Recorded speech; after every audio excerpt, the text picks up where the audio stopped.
Hey everybody, so to create a 3D bear augmented shape hunt, we are going to open up the 3D bear app, and if it's not open like this, we're going to click the create button down below, and then we're going to walk around the room to find a shape or three-dimensional object.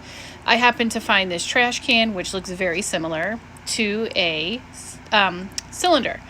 So at the bottom, I'm going to click the shapes, and up top, I'm going to scroll over until I find the little shapes.